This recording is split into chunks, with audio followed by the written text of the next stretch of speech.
So I am back on this Bristol corsair,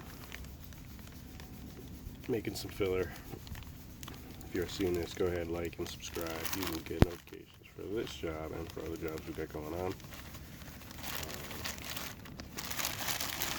This is a little bit of glass microspheres, and basically just making up a batch of filler to put over the stanchion repairs that we got up top.